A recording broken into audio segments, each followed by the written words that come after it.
Krystle. Very excited to speak with you. Thank you so much for joining me today on the Paid Copywriter podcast. I am so thrilled for this conversation. Thanks for having me.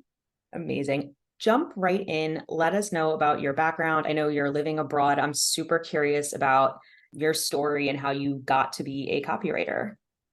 So my background, I think, is very similar to a lot of copywriters. So I'm interested to know if this is how you got into the space or others listening, but I started out doing something else. So I was an elementary school teacher and that took me abroad. So I spent my whole teaching career at international schools around the world and got to live in some really awesome places like Singapore and Munich and Romania and Myanmar. And as nice as it was, especially to be able to go and have access to travel, like from our holidays, the work environment was less than ideal. There was often a lot of political issues, a lot of sexism in the workplace, just a lot of the areas that didn't actually light me up as a teacher. And the part that actually did, and that was fulfilling work with the students, it ended up being a very small portion of my job. So I'd always had an inkling to build a business. I didn't know what it was going to look like. And I'll be honest with you, my best ideas come from reading a blog.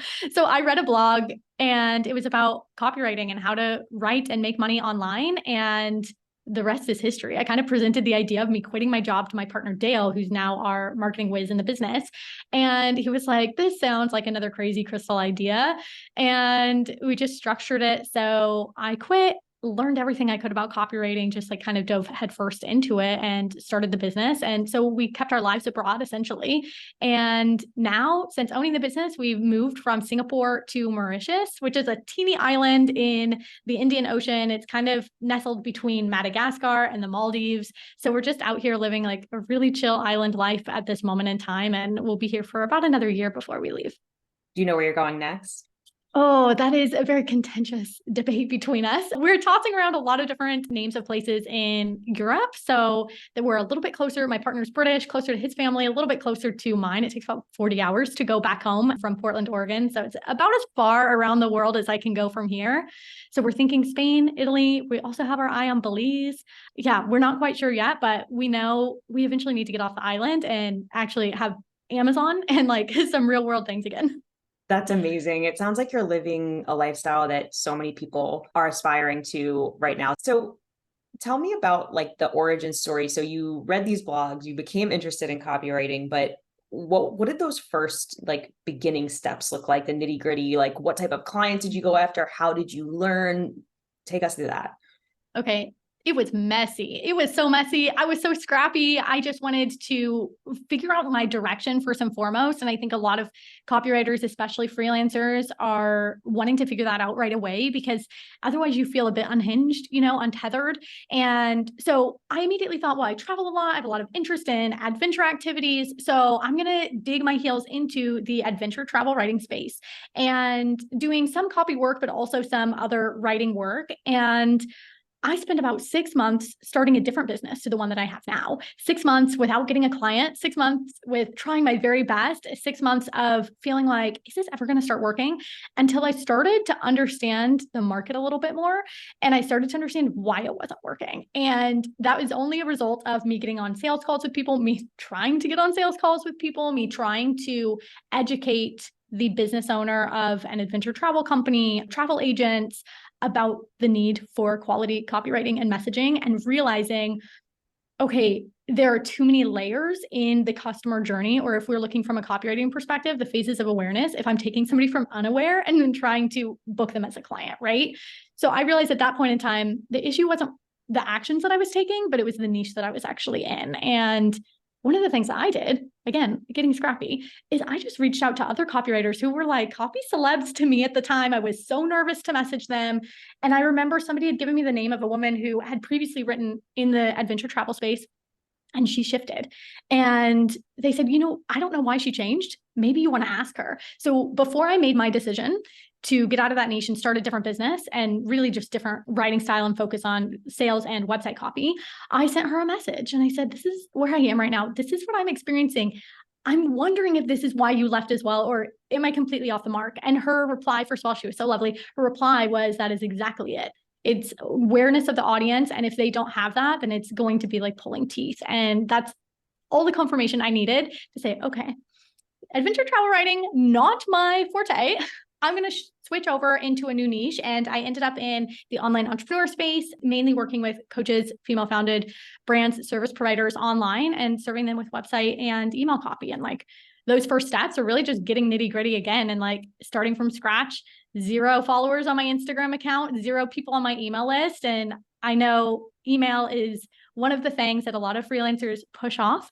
It is the first thing that I did. And that really was the catalyst to a lot of growth in my journey.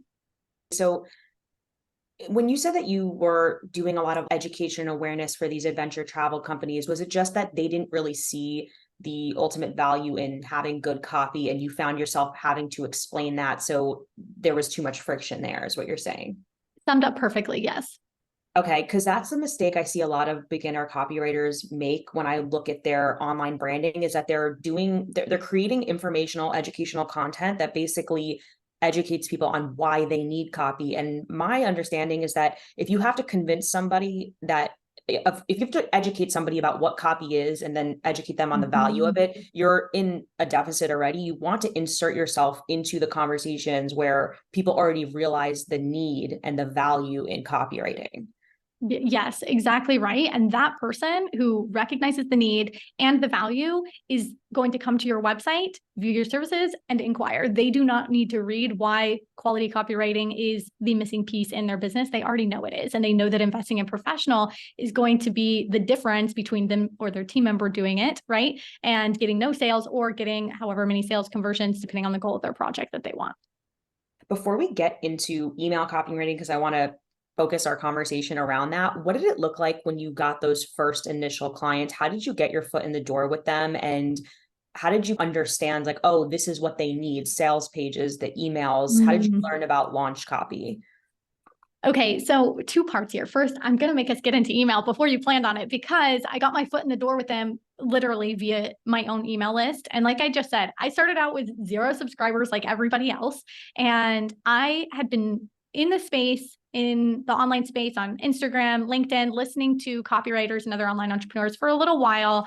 And I knew the value of my email list was going to be really huge. So right away, what I did was start my list and just tried to get anybody on it, give a lot of value. So we can go into those details in a moment. But figuring out what to offer was a much bigger question.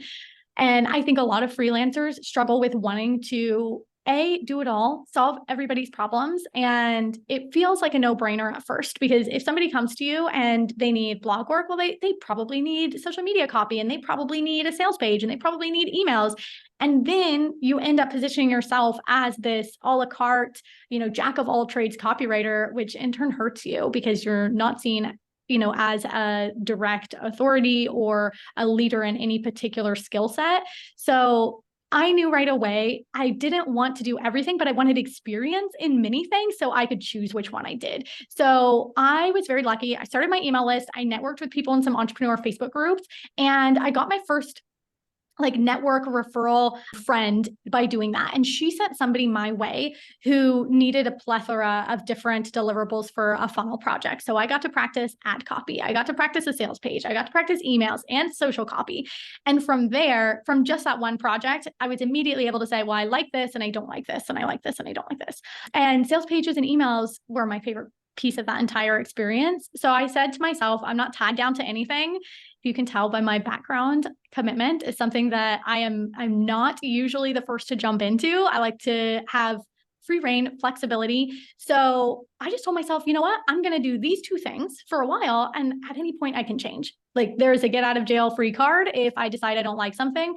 And they really stuck. I've done it ever since I started my business, and I've added in website copy. I didn't used to do that, but I got a little bit more interested in brand messaging and that side of things as time went on. But email and sales pages have been my bread and butter for a long time. And they're 2 primary needed deliverables from most online businesses and brands, and even brick and mortar brands.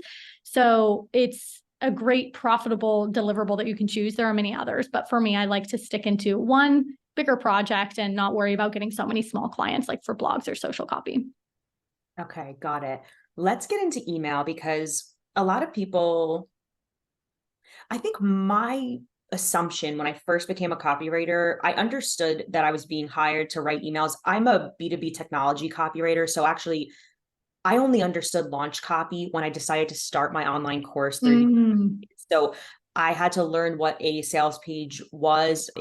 I was dumbfounded that people were writing really long sales pages, because in B2B tech, you have a short squeeze page, and then you rely on a lot of Mhm. additional content to nurture people down the funnel because it's such a long sales cycle. Whereas with launch Mhm. copy, it's more conversion oriented. So I didn't really understand the power of email. I looked at my inbox as that place that promotional flyers from furniture stores and clothing stores came to, and I Yes. just was constantly unspamming. Tell me about, let's start high level umbrella. Like, why is email important? Why is this so in demand for business owners? And what is the power of email? Email is your ticket to choice, your ticket to freedom. If you don't have your own email list, you're tied to something. So you're tied to referrals, you're tied to social media, which we all know you don't own, right? You're tied to like your connections with your existing network and or potentially cold emailing or Upwork or whatever platform or method you're using right now to gain clients. I've experienced it firsthand. I have seen so many other copywriters go through the experience of not having control over where your next client is coming from, of feeling like, oh, I hope somebody reaches out to me because I have an opening on my calendar. And when you have an email list, when you cultivate a warm list, an engaged list of ready to buy clients, or if you put out digital products, customers, then you have immediate control over your future. You have immediate control over when you're making your next dollar, when you want to do something new in your business and already have a warm and engaged list that then you can send that to. So it basically just allows you the choice to control your financial freedom, but then also control your opportunities. That's why I like it, because I'm an ideas person. I come up with new ideas all the time. I'll run one-time services or masterclasses or whatever to my audience. And I know I don't need to go and cultivate a list. I don't need to go and find these people. I've already got them there. And I know personally many people who've lost access to their social accounts, people with, 1,000 followers, people with tens of thousands of followers, and had to start from the ground up. And the ones that were able to do so easily had email lists because they were just there and already warmed up and ready to support the next endeavor of that person. So from a bird's eye view, email is essential, even if you're a freelancer. And I used to think, okay, maybe, especially when I was doing the adventure travel writing business in the beginning, maybe I'll start an email list one day. It was not on my radar at that point in time. I didn't feel qualified to have one. Who wants to hear me write about nothing because I don't actually know what I'm going to write about? So that's point B. What am I going to say? Point C is like, well, how would I even find anybody, right? It's just going to be my mom on there. And that's embarrassing. So in the beginning, even if you're listening to this right now and you're a freelancer who's just starting out, you've been in business a few years, you're working to your first 5K months, it is still your time to start your email list. And getting nitty gritty into that piece is really about your future vision. What is it that you want to use your email list for? And we can kind of get into that and how to cultivate a warm and engaged list. But just knowing that even if you don't have a demand or need for it this moment, you're prepping for future you who is going to appreciate that you did this.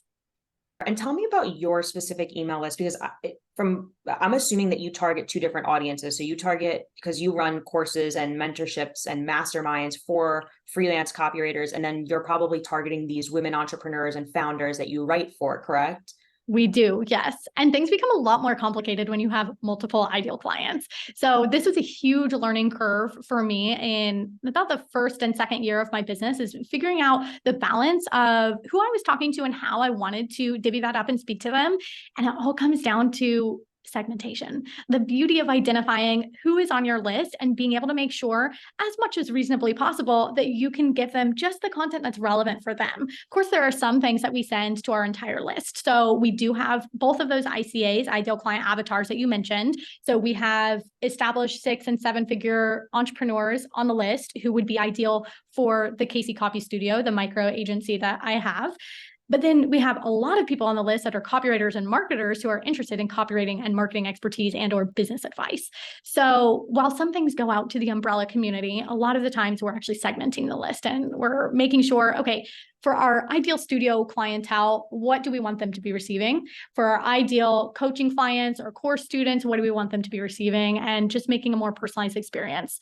I do want to say, and really just add this disclaimer, that you do not have to start there. I did not start there. It sounds complicated to have to send to multiple people. This is something we layered in over time because the need arose. And as we grew, we had more resources to do that. So in the beginning, everybody got the same thing, and that was fine.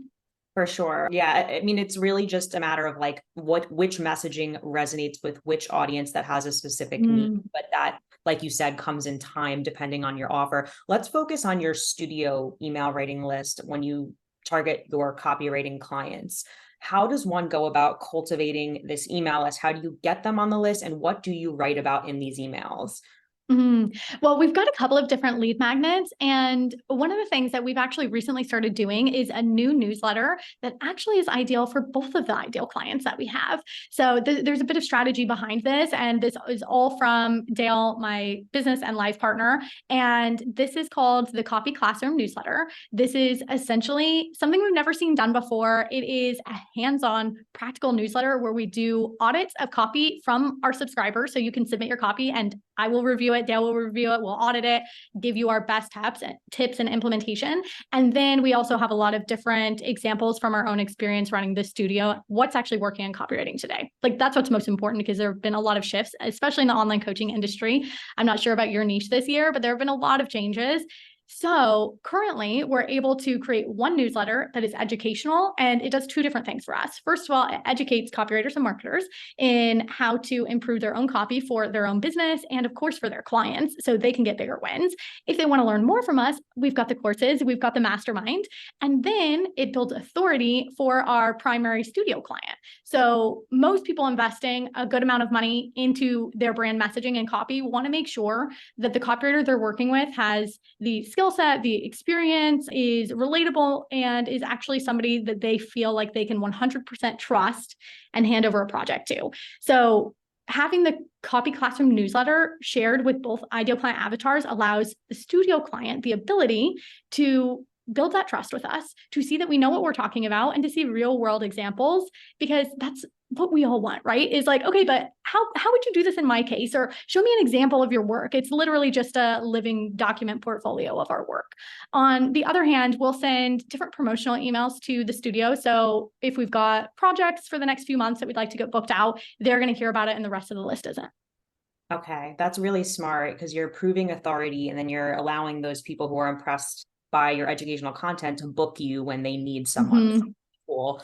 When you said that you set up these separate lead magnets, are you running ads to those lead magnets? How do you generate traffic toward the lead magnet? Oh, great question. Yeah, so we do have some other lead magnets as well. For example, to answer your last question, we've got another one, which is your launch copy messaging guide. So we've got examples of messaging. We've got examples of whole launch sequence emails that we've sent in the past to generate six figures for our business and launches. And that's a great lead magnet for both copywriters and the studio client, by the way. For our lead magnets, we actually don't run ads to any of them on a regular basis. We do have some other like funnels set up for different courses that we're actually reworking at this point in time. But our general lead magnets, we've grown the list primarily organically. I would say 85 to 90% organic. And it has been a testament to getting visible, building connections, not being afraid to just put yourself out there and do nervous things that maybe you previously didn't think that you would. There was a day when I wouldn't sit here on a podcast interview years ago when I was a teacher, and showing up in this way and being able to serve different communities is one of the best ways that I've been able to connect with people, build our list, yes, but also just like make new friends and, connect with people in such an environment that is often so lonely, so insular. We're always sitting at home in our own silos. So primarily our podcast grows our email list a ton. My Instagram does. And then visibility, showing up and doing different events or podcasting just like this often brings new subscribers our way. What would you say to the new freelancers who want to begin building a personal brand or putting thought leadership out there, but they're just getting started and they just don't feel expert enough? What would you say? Oh, I would say we all start there. I started there, and the best thing I did for myself was just talked about what I knew at that moment in time, like putting the blinders up. I am in a position at every point in my journey, and so are you in yours, that you only know what you know right now. There are 20 things ahead of me that I don't know, that Krystle in 2 years from now will look back at what I'm saying and be like, oh, that's so cute. Now you've got all this learned experience and this insight and these skill sets that would add to what you used to know. So just talk about what is right in front of you. What are you doing with projects? And if you're not doing projects, what are you doing in your practice copywriting? Like make projects for yourself to grow your expertise and your skill set. Document that. I did an Instagram story today where I spent 2 hours putting together a custom survey for one of our client projects that we're going to be sending out to her clients, her email list, to gather voice of customer for her project. I spent time, just 60 seconds, doing an IG story, walking people through what we were doing, what we do on projects. That's literally it. Just a behind the scenes of what is your process like? Starting to document that can go a really long way in A, your own self-esteem and confidence, and then B, just showcasing to your potential ideal client or potential person that might refer somebody to you what you actually do and why you might be a credible copywriter to help them. I love that. That's really, really good advice, like simple advice, but really powerful because especially if you're in a niche where you feel like everybody's such an expert and everybody knows so much more than you. Exactly. There's like giants in certain industries that it can just feel like, why even bother? Like they know everything and I'm just me, you know? Yeah, that's so well said. I think that's how we all feel at different stages. You're so right. And it's about that simplicity that you pointed out. That's key. You do not need a whole marketing team behind you nowadays. You've got AI to help you repurpose and create. You've got your cell phone. That's pretty much all you need. Just get out there and stay consistent with yourself. That's the hardest part. For sure. Staying consistent, not giving up, not getting discouraged. And Yes. as someone who you mentor copywriters and you host these masterminds, I'm sure you see that giving up out of discouragement too quickly it's so frustrating as a teacher and a mentor. You want people to stick with it, but people do get discouraged too quickly. You know what? The thing that I see, if you took a bird's eye view and you saw like the women that I work with that are copywriters growing their business, the ones that have really rapid and consistent growth versus the ones that have slower growth and a lot more roadblocks, they are just willing to do what it takes. And that might mean that they feel dumb. That might mean that they're doing something out of their comfort zone. That might mean that they're showing up and doing the same thing over and over, thinking nobody's reading my emails, nobody's watching my IG stories. But I promise you, people are watching.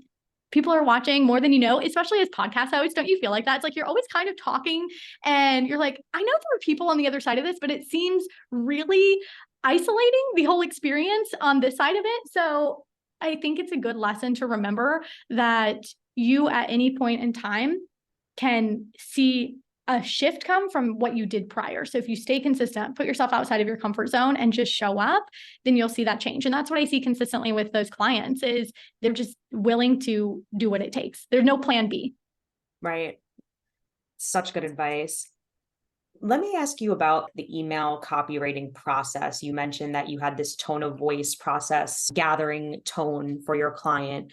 For people who are just interested in like, hey, I want to write emails for my freelance clients. How does a copywriter begin this process? Take us behind the scenes. I know, first of all, it's really hard as copywriters to explain to other people what we do. I know for me it is. It's like, I can't explain to you how I wrote that blog post. I'm really bad at that. I'm sure you're much better, but give us kind of an overview of like how one begins to create emails and what's required. I think it's actually just when you have a natural skill at something, it's so hard to articulate it because it's like second nature, right? Yeah. So it's probably a reflection of your skill set. And also I was an ESL instructor, which to be, so when you were talking about teaching, I was wondering, did you teach English when you were abroad? No, actually I was an elementary teacher. So I taught mainly 4th and 5th grade. Okay. So I was an ESL instructor for adults, which you don't need to know any other language other than English. It's like fully immersive for the second language speaker, and explaining to someone how to speak English from like a grammar perspective of these skills that you learned so long ago when you were a kid is doesn't even make sense. Yeah. Just because you know how to do something doesn't mean you know how to teach it. And that's why that's such a hard job to do. And that's why even teaching copywriting is such a hard job to do, because you sit there and it just comes out, you do it. And then to go back and explain your thought process is really tough. So yes, I agree. It is. Yes. But I think we've got a leg up being educators at least, because it's like we've had to be in the shoes of, okay, well, how can I explain this? Like, how can I show this? So you're probably a great resource for people. So in terms of our copywriting process, and if you're a freelancer listening to this and you're like, yes, I know the power of email, I want to do that for my clients and or for myself, What I recommend doing first is starting with research. And this is something that you probably heard advice on before, do some message mining, collect some voice of customer, but I want to break it down a little bit more for you because this is the most essential part of the project. And this is a part a lot of people just blaze past incredibly quickly and they want to get into the writing process. But the writing process truly is the research process. And I promise you, this is where it can be the most fun as well and inform everything that you do later on. So essentially in our process, I can walk you through that. What we first do is we do an intensive voice and personality questionnaire with our client. I want to know all the weird things about them. We do a lot of copywriting for brands that have a lot of fun and funky voices. So I want to make sure that they're represented on the page and make sure that their reader also connects to that. So we dive into that first. That's a great layer to have in email. Depends on the industry that you're writing for. You probably do a little less with personality in your industry, but essentially getting a zoomed in version of who you actually are when you're writing from the perspective of your client. And then the majority of our research actually comes from two places. This is what I call, first of all, the inner circle and the public. So the inner circle is your client's immediate network around them inside of their business. So we're looking at their clients, their customers, current and past. We're looking at those that have mentored or worked with them in another capacity. And we are doing intensive interviews. So we get on Zoom one-on-one, and we ask them questions about their experience working with our client, what it was like. But more importantly, we ask questions like, where were you in your journey when you decided to hire them? Or what objections did you have? Or did you have any hesitations that you didn't voice to her, but almost kept you from investing? Or what was the one thing that made you say, okay, I know that this is the investment I'm going to make, and I'm going to pull out my card and I'm going to sign up right now. So getting a finger on the pulse of what their customer journey was like allows us to then say, okay, I can start to see some similarities across the different people that we're interviewing. And I could say there are 2 or 3 primary messages here that have stuck out in this voice of customer that I know needs to be on the page and reflected for somebody to get over a hurdle or an objection or understand the value of what this person is offering. So that's the first area. Then we expand a little bit in the inner circle and we now survey their email list. Most of our clients have one, but for those that don't, like today, we also sent out our survey to many public places and some of my personal networks as well, because it was relevant for those. So making sure that we can tap into the ideal client for the offer in as many different areas as possible, because I want to leave zero margin for guesswork in the actual copy. So the research phase really will make my life easier in the end and make the copy convert better. So then we're surveying, and then we collect everything in like a master spreadsheet. We organize it like the nerdy wizards that we are, and we start looking for patterns and say, in this phase of the buyer journey, what were people saying? In this phase, what were they saying? In this phase, what were they needing? What did they not get? And that allows us to then start literally copying and pasting that messaging over into emails, outlining. This is where we'll start to outline a sequence and say, okay, what do people need to learn in email 1, let's say of a welcome sequence, or email 2 or email 3?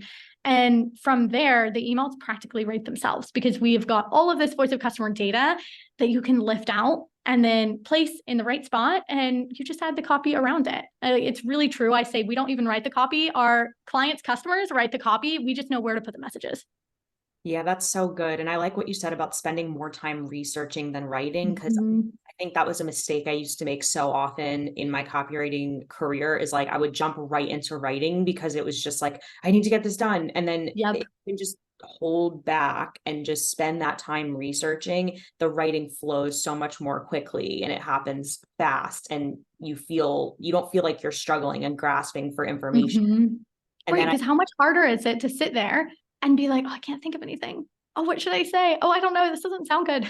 Yes, yes. And what I used to do is like put so much on the page and then have to go back and work through it. Like there's just making it so much harder for myself, of course. But I really like what you said about finding out how customers are articulating their problems, and kind of just when you put someone's pain points, problems, desires, that's step 1. But when you can put it in their voice and see how they're phrasing it at the exact moment that they made the decision to buy, that's when people start responding to your emails like, you are in my head. This is exactly Yes. what I was thinking. Yes. Yeah. And it all it is practice. I know listening to that, if you're new to the research phase or you've been doing it for a while and maybe you've not been doing interviews or other elements to it, these are all pieces again that I like layered into my actual process. I didn't start out week one doing all of these things. So if you just start doing it, you will become more adept, and then you'll get more practice as you do it for clients and just get better and better at it. For sure. This is an aside, but how are you using AI in your business right now?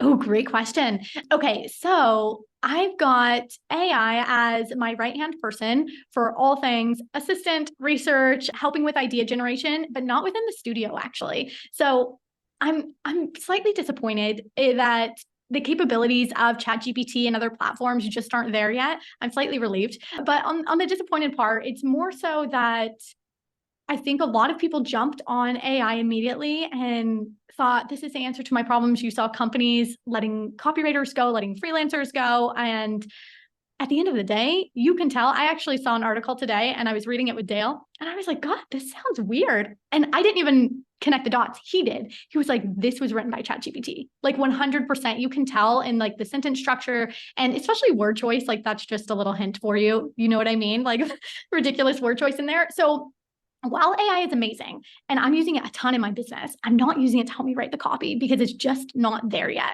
I hope in the future it is, not to put us out of work, but to allow us to be more of the human connection to it and allow us to be more strategic in our roles. I think that you're going to see a huge boom in the future of copywriters really helping on a consulting and a strategy level that previously did more just done for you writing. So it'll be great to see some of those copywriters step up and out and establish themselves early in that field. So here's a hint for you to start doing that before ChatGPT 5 comes out. But otherwise, I use it for like our podcast, for example. I don't know if you're familiar with Cast Magic. I use that a lot. I use ChatGPT. Cast Magic is great. It is a platform actually using ChatGPT in the background that uploads any audio files. So even if you're listening and you're not a podcaster, but you would like to take, like, let's say customer interviews or a video or an interview you did on somebody's podcast, you can upload it to Cast Magic and it'll break it into content for you. It'll write your episode descriptions. It'll give you title ideas. You can give it custom prompts. It's really great. And they're doing a lot more with the platform this year. So we're using tools that are a little bit more niched like that can get the groundwork, laid for us. And then we can go in and do our revising to put the KC touch on it. Yes. Oh my gosh. I have to write that down, Cast Magic, because yes, I just, even for all copywriters listening, like I know I was working actually for a podcast. I was writing like show notes for them. I was repurposing their episodes into social posts. So even just to expedite that process instead of sitting there listening to it is like huge.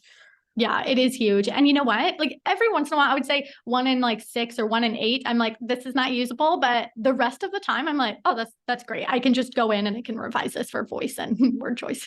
Yeah, that's key, is that as valuable as it is, it requires a lot of human oversight. It really does.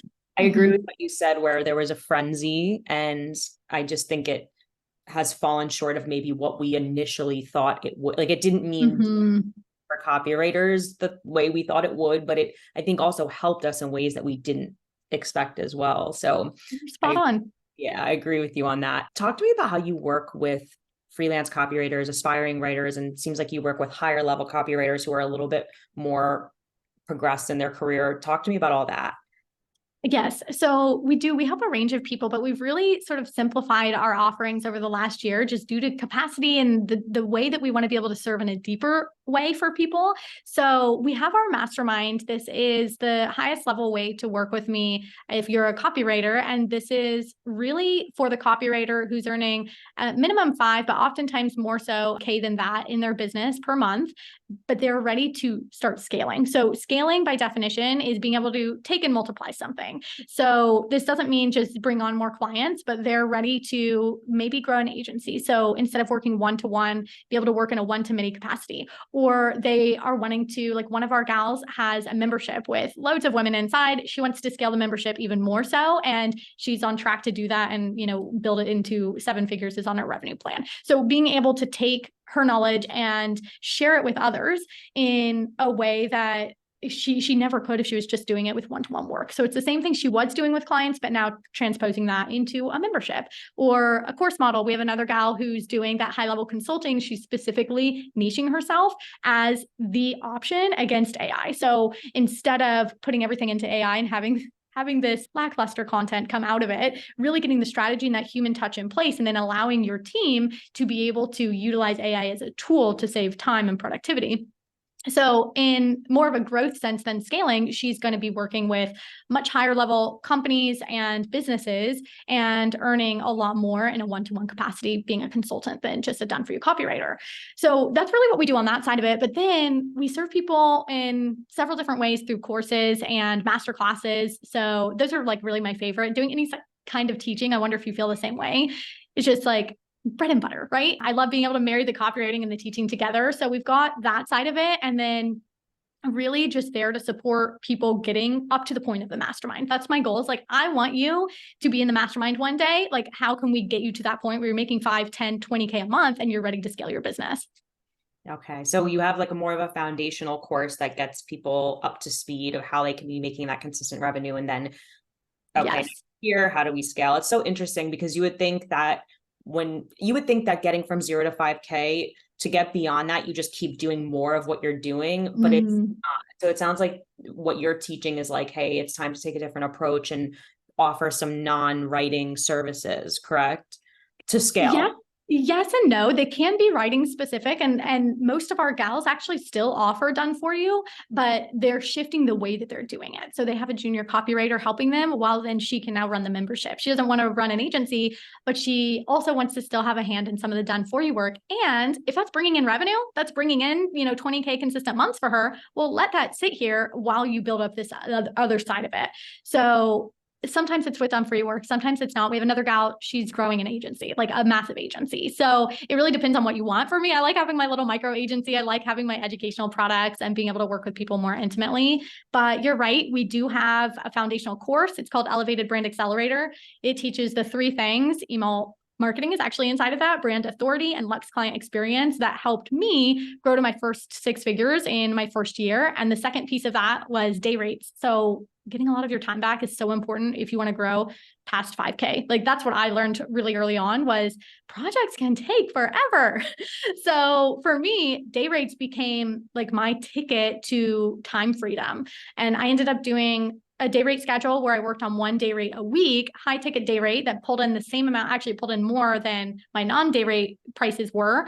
And it allowed me to spend 4 out of 5 days a week on my own business. I think that and my email list are the only reasons I'm talking to you right now today, because it just gave me the ability to actually grow this thing. And I don't know how I would have if I was in projects 24/7. So you have to find a way to free up your time. It might be day rates, it might not be. There are other things that you can do, but if you can find a way to free up your time, then get to that next stage and then eventually, scale and get out of done for you work if that's what you want, or just do it in a different way.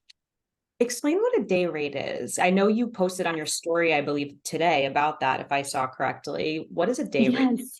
Okay, so day rates, essentially packaged up, it's a service that you complete in a day. Now, I'll put that in air quotes because there's some flexibility around this. And I know for me, like I mentioned earlier, don't like commitment. I don't want to be tied down to having to do one thing. I know we've also had a lot of students do day rates who have children, and it's not possible to always know exactly what's going to happen in your schedule in a day.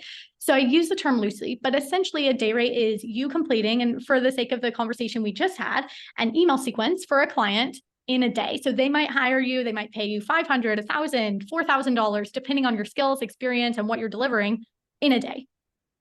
That's amazing, right? Imagine if you just needed to have a few day rates lined up to work with clients in a quick and snappy project and then turn that back around to them. One of the things that we do, this is actually still our most popular service, I should say, in the studio, is day rates.